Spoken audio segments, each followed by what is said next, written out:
আমি হরিশ রাজপুত, কাঠমিস্ত্রি। হ্যাঁ হ্যাঁ, আসুন আসুন।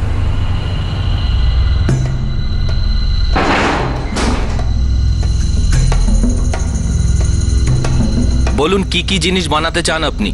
সব, সোফা, চেয়ার, ডাইনিং টেবিল, আলমারি, সব কিছু।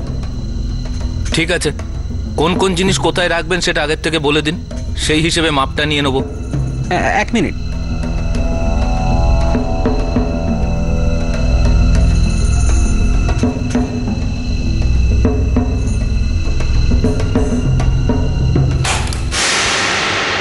মনে হচ্ছে কারেন্ট চলে গেল।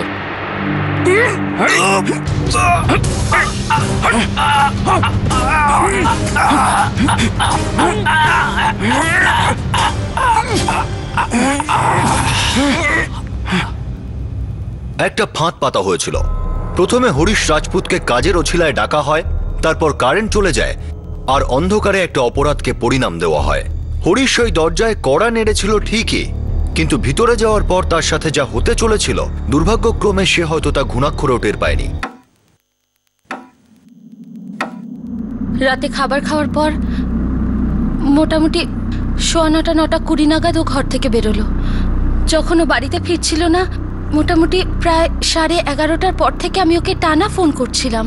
তারপরেই দেখা আমাকে ডাকে হরিশকে খোঁজবার জন্য।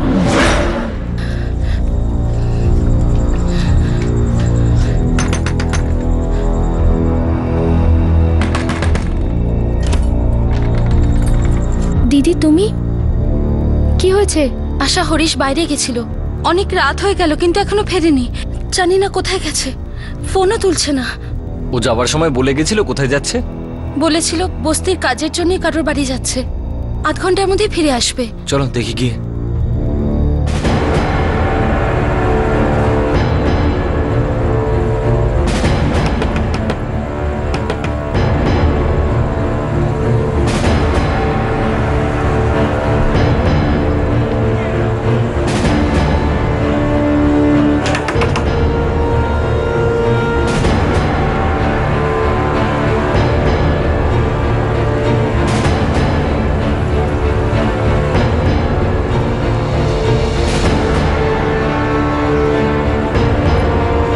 পিছন দিকটা দেখুন, আমি এদিকটা দেখছি।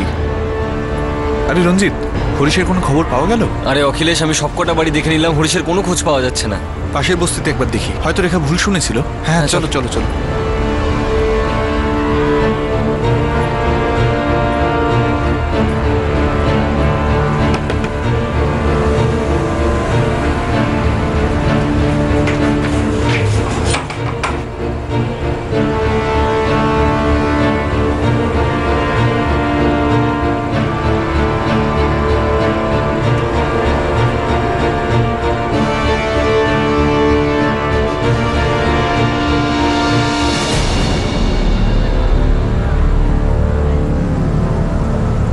যে নম্বরে ফোন করেছেন। আরে হরিশের ফোন তো এখনো বন্ধ দেখছি।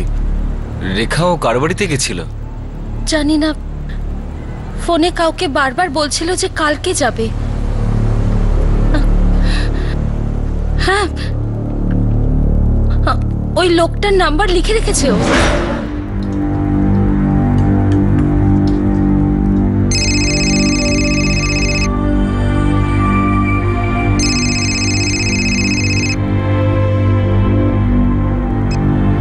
হ্যালো হরিশদা, আপনি তো কই এলেন না? হ্যাঁ, কে বলছেন? সন্ধ্যেবেলায় আপনার সাথে কথা হলো না কাজের জন্য? এখানেই আপনার বস্তিতে থাকি। আচ্ছা ঠিক আছে, আমি কালকে আসছি। আপনি আপনার নাম্বারটা দিন না।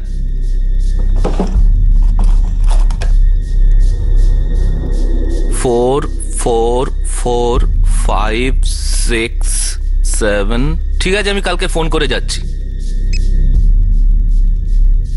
সন্ধ্যের থেকে এই লোকটা ফোন করে করে পাগল করে দিচ্ছে। ঘরের কিছু কাজ করবে? গিয়ে দেখো না একবার, যদি ভালো কাজ হাত থেকে বেরিয়ে যায়। না রেখা, আজকে আর ভালো লাগছে না, কালকে যাব। আমাদের রাতের খাবার শেষ না হতেই আবার ওকে কেউ ফোন করলো।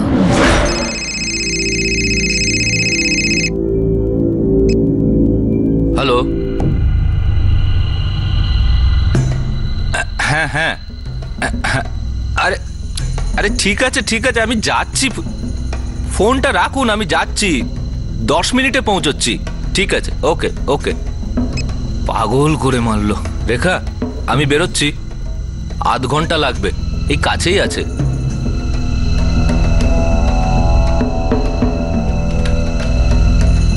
বাবা বাবা, হ্যাঁ বাবা। আমি যাব তোমার সাথে। না না বাবা, রাত হয়ে গেছে, তুমি শুয়ে পড়ো, সকালে স্কুল যাওয়ার আছে, আসছি আধ ঘন্টার মধ্যে।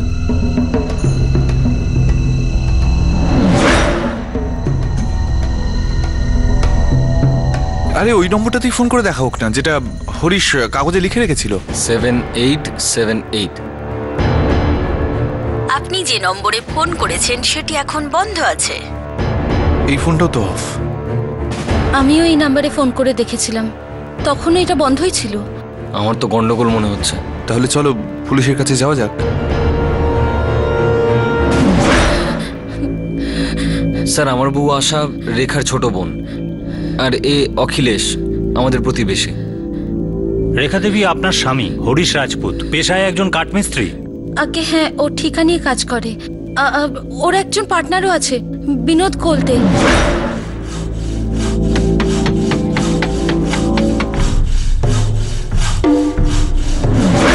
হ্যাঁ, 4 কপি ওর দোকান আছে।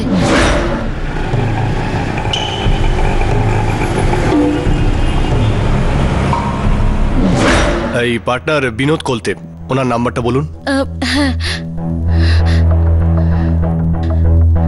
হ্যাঁ, মালওয়ানিতে থাকে ও।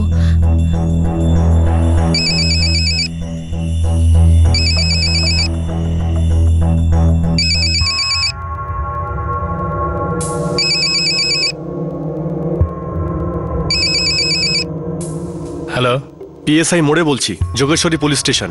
হরিশ রাজপুত এখন কোথায় আছে? বাড়িতেই আছে স্যার। কেন, কি হয়েছে স্যার? বাড়িতে তো নেই, কোনো কাস্টমারের কাছে গিয়েছিল। আপনি কি জানেন কার সঙ্গে? না স্যার, দোকান থেকে তো সন্ধ্যেই বেরিয়ে গিয়েছিল বাড়ি যাওয়ার জন্য, কিন্তু ও তো কিছু বলেনি কোনো কাস্টমারের সঙ্গে দেখা করতে যাবে বলে। কাজগুলো কমপ্লিট করে রাখিস। হ্যাঁ ঠিক আছে। নিজের ওই কার্ডটা একটা পেরেক মার।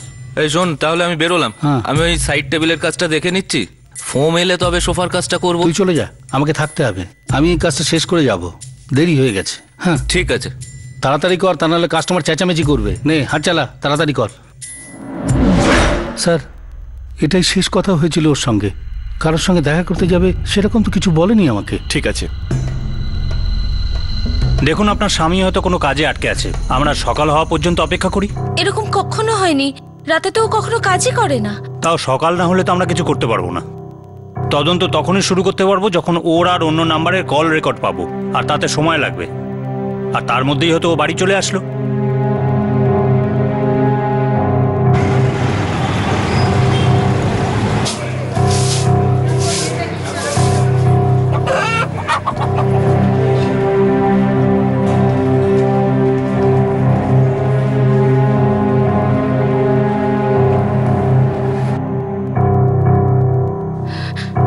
চলো। মা, বাবা এখনো আসেনি? হ্যাঁ সোনা, কি জানি কি হয়েছে, কোথায় আটকে গেছে। চলো চলো।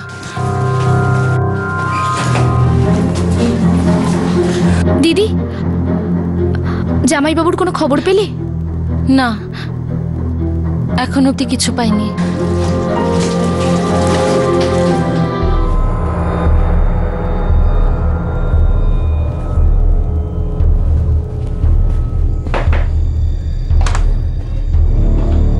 অখিলেশ, কিছু জানা গেল? একটু আগেই হরিশের বাড়ি গিয়েছিলাম, দেখলাম কেউ নেই। রেখা আর আশা কুনাল আর বিশালকে বাস স্ট্যান্ডে ছাড়তে গেছে, কিন্তু এখন অবধি কোনো খবর পাওয়া যায়নি। জানি না হরিশ যে কোথায় চলে গেল। স্যার, এখনই হরিশের স্ত্রী ফোন করেছিল, ও এখনো বাড়ি ফেরেনি। আর স্যার, ফোন রেকর্ডস এসে গেছে, হরিশের ফোনের লাস্ট লোকেশন বস্তিতে বলছে। ওই আর একটা নাম্বার যেটা থেকে হরিশকে ফোন করা হয়েছিল? এই যে স্যার, 44567878। স্যার, এই নাম্বারটা ঠিক 2 দিন আগে 9 অক্টোবর অ্যাক্টিভেট করা হয়েছিল। 2 দিন আগে করা হয়েছে? কিছু তো গন্ডগোল আছে। আর স্যার, এই নাম্বার থেকে শুধু 2টো নাম্বারে ফোন করা হয়েছিল। সেটা তো স্বাভাবিক, একটা নাম্বার তো হরিশ রাজপুতের আরেকটা নাম্বার? এই যে স্যার 4447493797, এই নাম্বারটা কোনো মহেন্দ্রর। আর এই নাম্বারটা 4445678778, এটা থেকে হরিশকে লাস্ট কল করা হয়েছিল। এই সিমটা কার নামে? দীনেশ শর্মা বলে কেউ আছে স্যার, প্রিপেড নাম্বার এটা। বাকি ডিটেলসটা তাড়াতাড়ি পেয়ে যাব। এই মহেন্দ্র কুমারের সাথে একবার কথা বলো। স্যার, ও দীনেশ শর্মার ব্যাপারে নিশ্চয়ই কিছু জানে। ফোন কল, ফোন করা ব্যক্তি আর ফোন করার জন্য ব্যবহার করা নাম্বার, এই সবই ষড়যন্ত্রের হয়তো অংশ ছিল। হরিশ রাজপুত ছাড়া শুধুমাত্র মহেন্দ্র কুমারের সঙ্গে ওই নাম্বার থেকে কথা বলা হয়েছিল। এখন মনে হচ্ছে এটাই একমাত্র সূত্র যার সাহায্যে হরিশ রাজপুত কোথায় আছে আর তার সাথে শেষ পর্যন্ত কি হলো তা জানা যেতে পারে।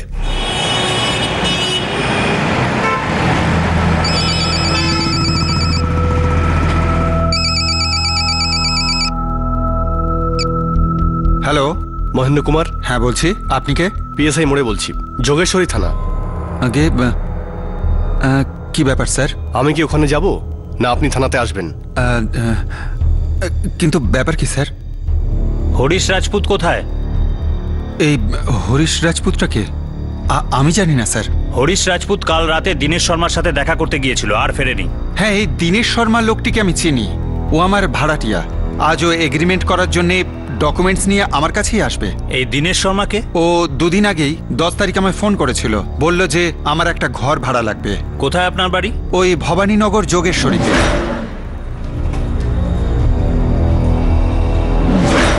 ভবানীনগরে? এটা তো সেই জায়গা যেখানে হরিশ রাজপুতের বাড়ি। কিন্তু এই হরিশ রাজপুতটা কে? চলো আমার সাথে। চলুন।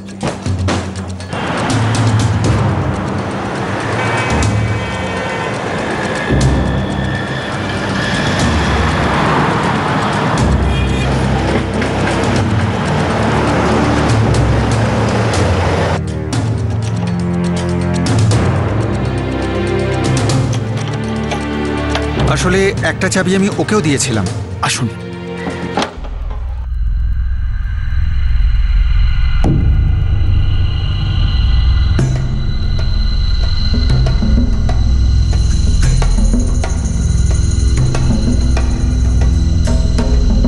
খবর পেলাম যে বাড়িটা বিক্রি হচ্ছে, তাই কিনে নিলাম। কিচ্ছু পাইনি স্যার, পুরো ঘর খালি রয়েছে। এই দীনেশ শর্মা তোমার খোঁজ পেলো কি করে? এই ঘরটা ভাড়া দেব বলেই একটা ইনভেস্টমেন্ট হিসেবে কিনে রেখেছিলাম। আর কিছু লোককে বলেও রেখেছিলাম আমি। কাদের বলেছিলে? ওই ব্রোকারদেরকে। আর এই 10ই অক্টোবর দীনেশ আমাকে ফোন করেছিল।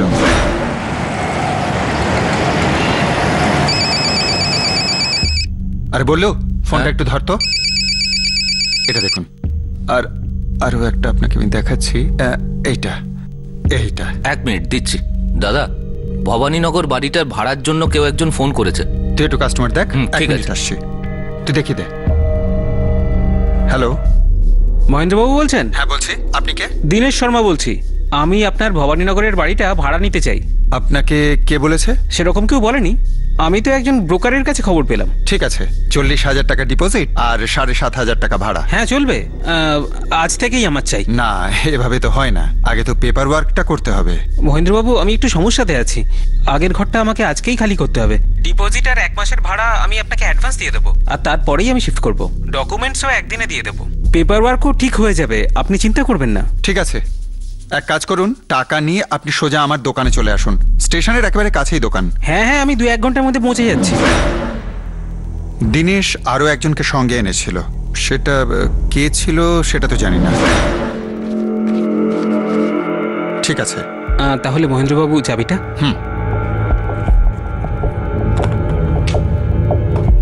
ডুপ্লিকেট চাবি আছে আমার কাছে, কিন্তু সেটা আমি আপনাকে তখনই দেবো যখন পেপার ওয়ার্ক কমপ্লিট হবে। কোনো ব্যাপার না মহেন্দ্রবাবু, আমি ডকুমেন্ট পরশুদিনের মধ্যে দিয়ে দেবো।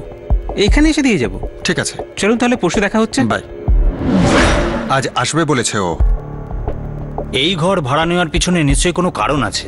এই বাড়িটা হরিশ রাজপুতের বাড়ির খুব কাছেই। স্যার, এখন তো আমাদের ভয় লাগছে স্যার। মুক্তিপণের জন্য কেউ ফোন করেছিল কি? স্যার, হরিশ একজন সাধারণ কাঠের মিস্ত্রি, কেউ ওকে অপহরণ কেন করবে? কারোর সাথে শত্রুতা, ঝগড়া বা আর কিছু? এটা পুরো প্ল্যান করে করা হয়েছে। না স্যার, ছোট্ট পরিবার আমাদের, যতটুকু ছিল তাতেই আমাদের চলতো। আর আমার স্বামী তো সবসময় শুধু কাজই করেন।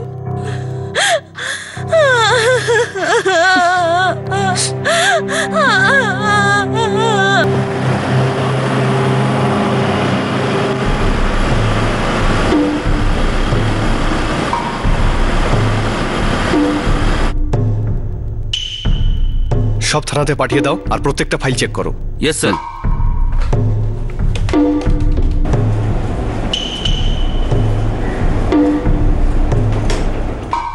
হরিশ রাজপুত কোথায়? সত্যি বলছি স্যার, আমি কিচ্ছু জানি না। আর এই দীনেশ শর্মাকে সেটাও আমি জানি না। এই নাম আমি আগে কখনো শুনিনি। হরিশের সাথে কোনো শত্রুতা ছিল? কখনো ঝগড়া হয়েছিল? না না স্যার, এরকম কিচ্ছু নয়। হরিশের আমি পার্টনার, আমাদের কাজ ঠিকঠাকই চলছিল। শত্রুতা হতে যাবে কেন? আমরা একটা পরিবারের মতো। এইখানেই তো সমস্যাটা না? কোথায় ও? কি করেছিস ওর সাথে? কিডন্যাপ করেছিস? মেরে ফেলেছিস? আরে বল না, বল। স্যার কি বলছেন স্যার? সত্যি বলছি স্যার, আমি এটা স্বপ্নেও ভাবতে পারি না। আমাকে বিশ্বাস করুন স্যার।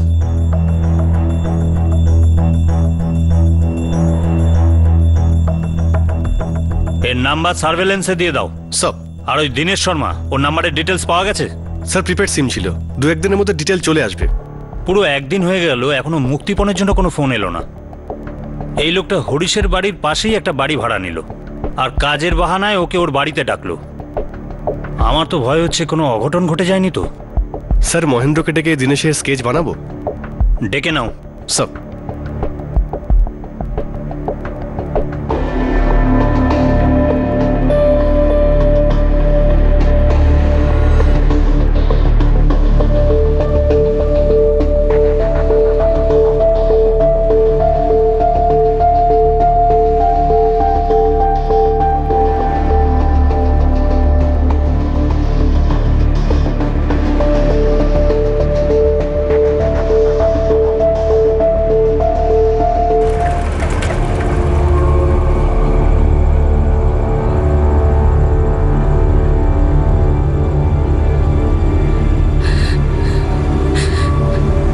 আশা, আচ্ছা ও কোথায় চলে গেল?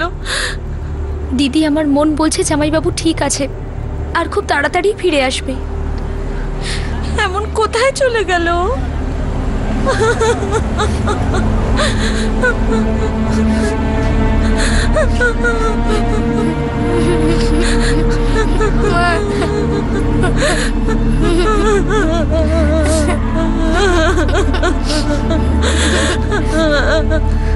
ওই ঘটনার পর 2 দিন কেটে গিয়েছিল। হরিশ রাজপুত যে একজন কার্পেন্টার ছিল, তার কাছে সেই রাতে কাজের সূত্রে ফোন এলে সে বাড়ি থেকে বেরিয়ে যায়, কিন্তু এখনো পর্যন্ত তার কোনো খবর মেলেনি। তাহলে সে কোথায় আছে? তার এইভাবে নিখোঁজ হয়ে যাওয়ার পিছনে কোনো ষড়যন্ত্র আছে কি? পরের দিন সকালে সূর্য উঠতেই ব্যাপারটা পরিষ্কার হলো।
সব। গোরেগাঁও পুলিশ পুকুর থেকে একটা লাশ পেয়েছে। বডিটার সঙ্গে হরিশ রাজপুতের একদম মিল রয়েছে। এখন বডি কোথায়? হসপিটালে। চলো। সব।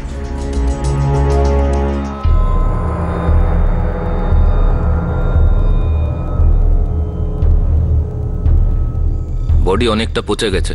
এটা পরিষ্কার যে ওকে গলা টিপে মারা হয়েছে। মৃত্যুর টাইম কখন? আনুমানিক 72 ঘন্টা আগে হবে। বাড়ির লোকদের খবর দাও।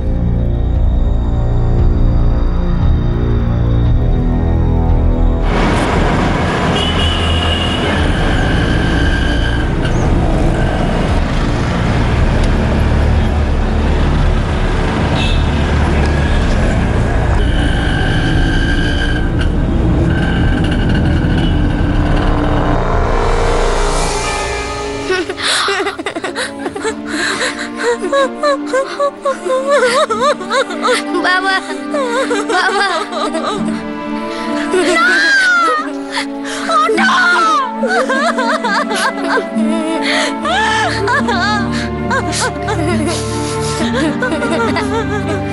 তাহলে এই কেসটা মার্ডার কেস হিসেবে দায়ের করছি। স্যার আমার মনে হচ্ছে এর মধ্যে ওই হরিশের পার্টনার বিনোদের হাত রয়েছে। কেন এরকম মনে হচ্ছে কেন? স্যার কারণ হরিশ যে ক্লায়েন্টকে নিয়ে আসতো বিনোদ তাদেরকে নিয়ে টানাটানি করতো। রেখা দেবী, আপনার কি মনে হয় এরকম হতে পারে? আমি কিছু জানি না, আমি সত্যিই জানি না কেউ কেন ওকে মারতে চাইবে। ও তো কখনো কারোর ক্ষতি করেনি।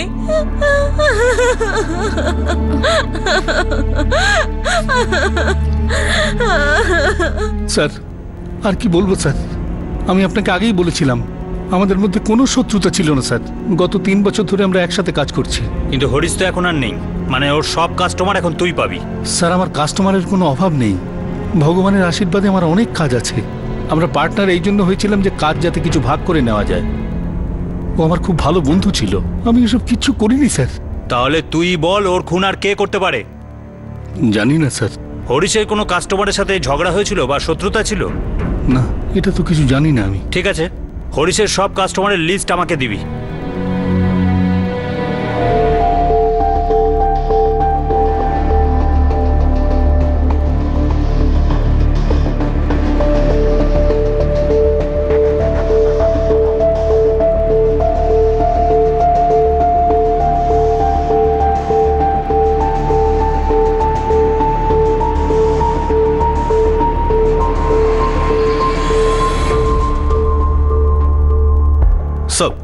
স্কেচটা পরিষ্কার নয়। আসলে মহেন্দ্রর সঙ্গে দীনেশ শর্মার একবারই দেখা হয়েছে, যখন ও টাকা দিতে এসেছিল। যাই হোক, তবু তো কিছু পাওয়া গেল তদন্ত শুরু করার জন্য। এই স্কেচ ওই ব্রোকারদের দেখাও যাদের সাথে মহেন্দ্রর কথা হয়েছিল। ওই দীনেশ শর্মাকে মহেন্দ্রর ঘরের ঠিকানা এদের মধ্যেই কেউ দিয়েছিল সব।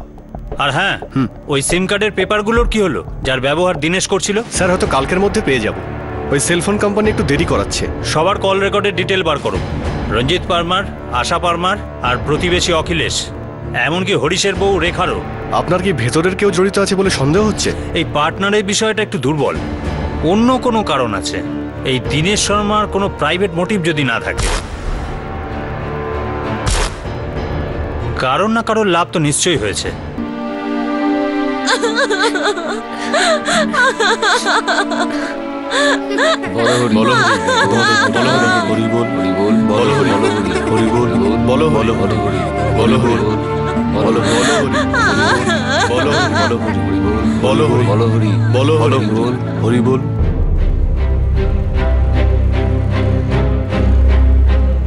না স্যার, আমার তো মহেন্দ্রবাবুর বস্তির বাড়িটা নিয়ে কারোর সাথে কোনো কথা হয়নি।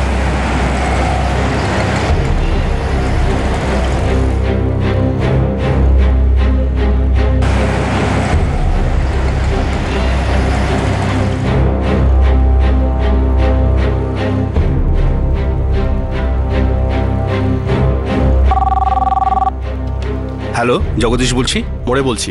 হ্যাঁ স্যার, নমস্কার। শোনো, তুমি একটা কাজ করো, প্রত্যেকটা থানাতে ফ্যাক্স করে দাও। সব কন্ট্যাক্ট কিলার আর হিস্ট্রি শিটার্সদের রেকর্ড বের করো।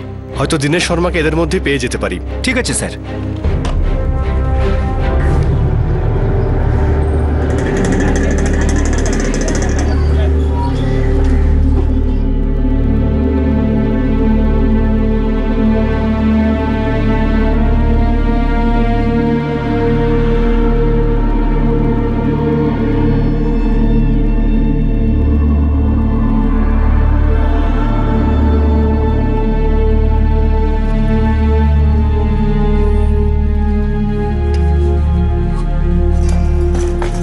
শোনো, পুলিশ কিছু জানতে পারলো?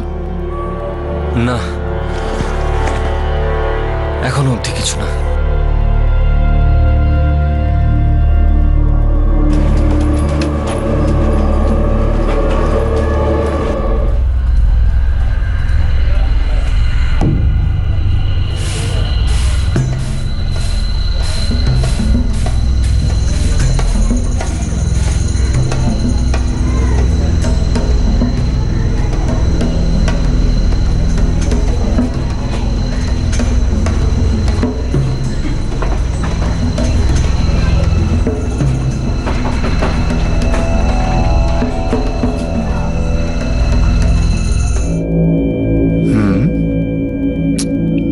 আরে না কুনাল, এটা ভুল করছো। এদিকে দাও। কালকে তোমায় কি বলেছিলাম যে যখন এই নম্বরটা দিয়ে করা যায় না তখন এখানে দশমিক বসাবো আর এই নিচে বসাবো 0, ঠিক আছে? কালকে বলেছিলাম তো তোমায়, তুমি আবার ভুলে গেছো। হ্যাঁ, ওই মাথা থেকে বেরিয়ে গেছে। চলো ঠিক আছে, আরেকবার করো। হ্যাঁ, ধন্যবাদ।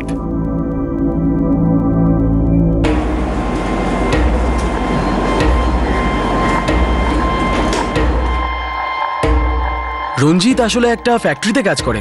রঞ্জিতের সাথে কোনো বিষয়ে ঝগড়া হবে আমার তো এরকম একেবারেই মনে হয় না। এই দুই মহিলা আশা আর রেখা দুজনে বোন তো? হ্যাঁ স্যার, দুজনেই বোন, কিন্তু ওদের উপর সন্দেহ করার কোনো কারণ নেই। আর এই হরিশ আর রেখা, এদের দুজনের মধ্যে কোনো অশান্তি? আরে না স্যার, এরম কিছু হলে আগে জানতে পারতাম। আর এমনিতেও বস্তির লোকেরা ওদের সম্বন্ধে কিছু বলে না। আর ওদের প্রতিবেশী অখিলেশ, ওর ব্যাপারে? ও লেখাপড়া জানে। আসলে ও বস্তির বাচ্চা কাচ্চাদের টিউশন দিয়ে থাকে স্যার। আর কোনো ফিনান্স কোম্পানিতে ও একজন এজেন্ট। এমন কিছু ওর উপর সন্দেহ করার মতো? আমার তো মনে হয় না স্যার। ও বিয়েও করেছে, ওয়াইফ এমপিতে ওর হোম টাউনে থাকে, আর বাবা মাকে টাইম মতন টাকাও পাঠায়। তাহলে কে আর কেন মারলো হরিশকে? কোনো তো কারণ হবে। আর এই দীনেশ শর্মা কে? এখন আছে কোথায় ও? স্যার, দীনেশ শর্মার কোনো ক্রিমিনাল ব্যাকগ্রাউন্ড নেই, সমস্ত থানায় চেক করেছি। ওকে কি বাইরে থেকে ডেকেছিল? আরে না স্যার, বলতে চাইছিলাম আমার মনে হয় না স্যার হরিশ রাজপুত কোনো বড় লোক তো নয় স্যার, যে ওর জন্য কাউকে বাইরে থেকে ভাড়া করে নিয়ে আসবে। তাহলে এই মার্ডারটা হলো কেন? কোথাও গন্ডগোল নিশ্চয়ই আছে। Excuse me sir. Hello sir, 44467878 একটা প্রিপেড নাম্বার ছিল। জানি আমি, আর এটাও জানি যে ওটা দীনেশ শর্মার নামে নেওয়া হয়েছিল। অ্যাক্টিভেশনের সময়ের ডিটেলসটা দরকার আমার। স্যার, আমাদের কাছে এখনো পর্যন্ত পেপার আসেনি। অ্যাকচুয়ালি স্যার, ভেরিফিকেশনের আগেই নাম্বার অ্যাক্টিভেট করে দিয়েছে। এই সিম কার্ডটা কোথা থেকে কেনা হয়েছিল? Just a minute sir. Sir, গড়িগাঁওয়ের রজনী মোবাইল সার্ভিস থেকে নেওয়া হয়েছে। পেপার ওনার কাছেই আছে। Thank you sir. Dinesh Sharma যেখান থেকে সিম কার্ডটা কিনেছিল সেখানকার ঠিকানা পেয়ে গেছি। গুড, চলো দেখি।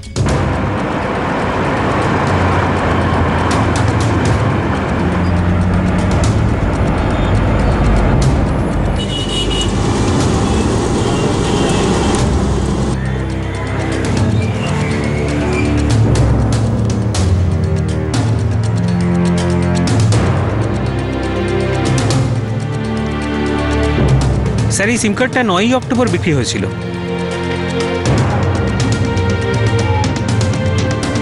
এই প্ল্যান তো হরিশ রাজপুতের বাড়ির পাশেই করা হচ্ছিল। আমরা ফালতু বাইরের দিকে খুঁজছিলাম।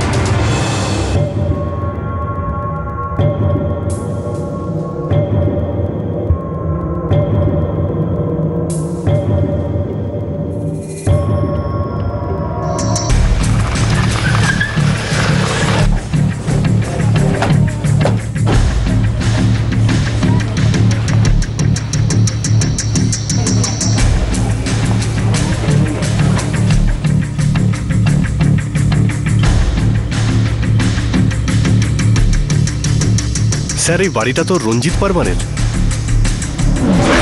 স্যার, আমার মনে হচ্ছে এর মধ্যে ওই হরিশের পার্টনার বিনোদের হাত রয়েছে। স্যার, আপনি আমার কথাটা শুনুন। স্যার, স্যার, আপনার ভুল হচ্ছে কোথাও। স্যার, স্যার, আমার কোনো লেনাদেনা নেই। স্যার, এটা তো বলুন যে আমার স্বামী কি করেছে। আরে আমি করলামটা কি স্যার? ছেড়ে দিন ওকে স্যার, ছেড়ে দিন ওকে। Sir sir sir sir sir sir sir, এটা বলুন কি হয়েছে? অনেক নাটক করেছে ও। হরিশকে যে নাম্বার থেকে ফোন করা হয়েছিল সেই নাম্বারটা ওর নামে। তোলো গাড়িতে। না স্যার, আমি কোনো নাম্বার নিইনি স্যার। স্যার, আমার স্বামী এরকম করতে পারে না স্যার। স্যার, ছেড়ে দিন ওকে স্যার। স্যার, আমার কথাটা শুনুন স্যার। স্যার, কথাটা শুনুন স্যার। দাঁড়ান স্যার, দাঁড়ান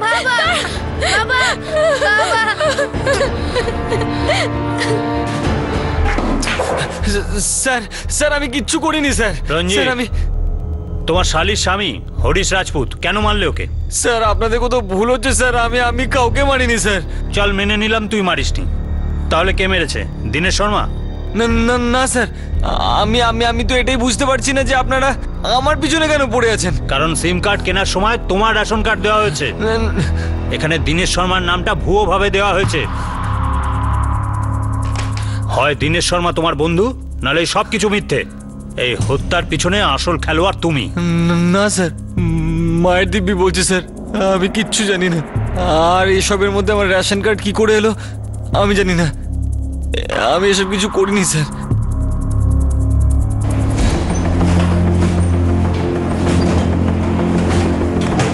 এসব কি খেলা হচ্ছে মহেন্দ্র?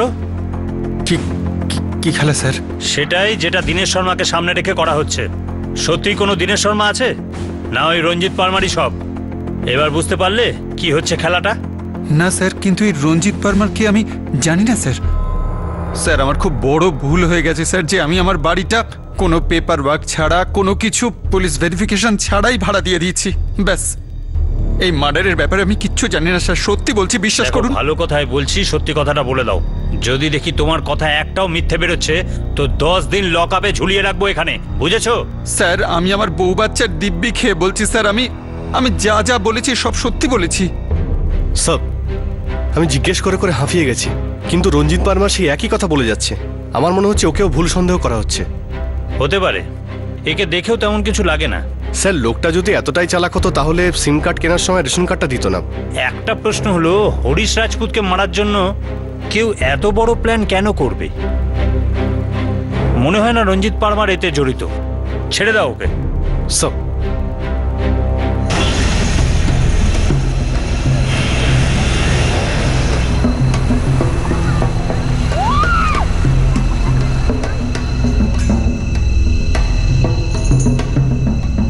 হ্যালো,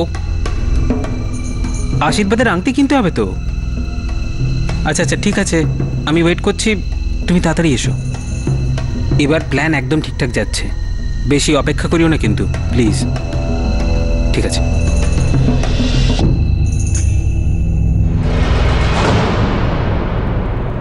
এই দীনেশ শর্মা ব্যক্তিটিকে সেই কি দোষী, সেই কি অপরাধী ছিল, নাকি ভুল করে সে সন্দেহের তালিকায় আসে?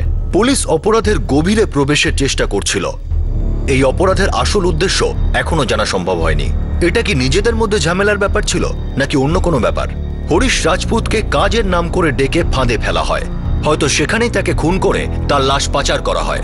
অপরাধী সবসময় মনে করে যে সে খুব বুদ্ধি খাটিয়ে কাজ করেছে আর আইন তাকে কোনোদিনও ধরতে পারবে না, কিন্তু আইন ঠিকই তাকে ধরে ফেলে, তার ভুলটা ভেঙেই দেয়। এবারও কি পুলিশ সেই অপরাধীকে ধরতে পারবে, তার সেই ভুলটা ভাঙতে পারবে? পরের দিন আমরা আপনাদের দেখাবো প্রতিশোধ নিতে খুন করা ষড়যন্ত্রের এই ঘটনার দ্বিতীয় তথা শেষ ভাগ।